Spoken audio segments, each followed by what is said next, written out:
राजस्थान में उम्र के आखिरी पड़ाव में 65 साल की मधु ने अपनी ही सहेली कांता के साथ ऐसा कांड कर दिया जो इस उम्र में कोई सोच भी नहीं सकता।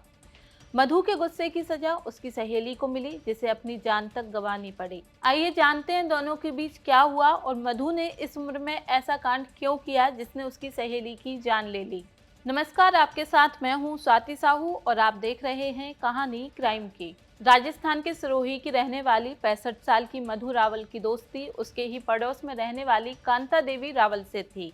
दोनों अपने जीवन के इस पड़ाव में एक दूसरे का सहारा थी। पड़ोसी थी तो घंटों साथ समय बिताती थी और बातें करती रहती थी, लेकिन क्या पता था कि एक दिन कांता दुनिया छोड़कर चली जाएगी। दिन था 7 जनवरी 2026 का। कांता अपने घर में मरी हुई पड़ी थी और उसके आसपास सामान बिखरा हुआ पड़ा था, मानो कोई लूटपाट हुई हो।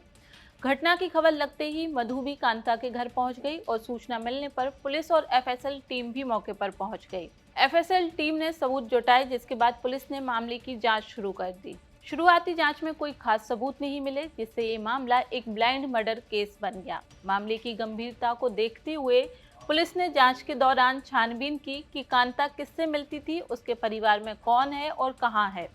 कांता की कॉल डिटेल्स और बाकी सबूतों के आधार पर पुलिस का शक कांता की दोस्त मधु पर गया। मधु से गहन पूछताछ की गई। मेंटल प्रेशर पड़ने पर मधु ने सब सच बता दिया।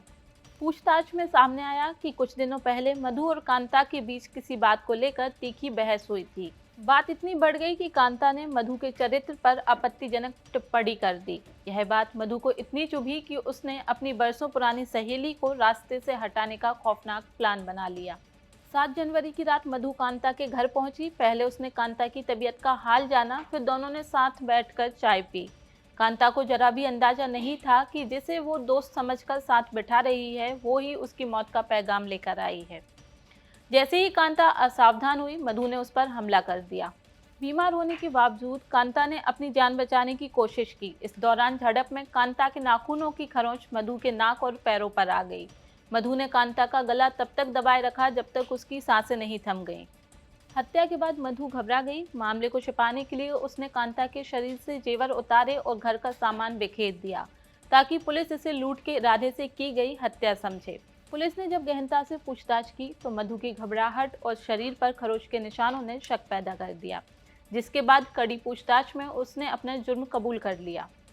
पुलिस ने मधु से 12 जनवरी सुबह 7 बजे गांव में लाकर सीन रिक्रिएट भी करवाया। पुलिस ने मधु के घर से कांता की हत्या के दौरान चुराई सोने की चेन और पायल बरामद किए हैं। 2 दिन के पुलिस रिमांड के बाद 12 जनवरी को ही मधु को जेल भेज दिया गया। मधु अकेले ही रहती थी। उसके 3 बेटे हैं और एक बेटी है। उसके दोनों बेटे और पति सूरत में रहते हैं। लोगों ने बताया कि मधु का एक लड़का और बहू मंडार पुलिस थाने में कांस्टेबल है। इस पर अधिकारी कोई जानकारी नहीं दे रहे हैं। हत्या के बाद से ही सोशल मीडिया पर एक फोटो वायरल है, जिसमें कांता और मधु दोनों हाथ पकड़े हैं। क्राइम से जुड़ी खबरों के अपडेट के लिए पॉलिटिकल पंचायत को फॉलो करें और पॉलिटिकल पंचायत की प्लेलिस्ट कहानी क्राइम की को लाइक करें।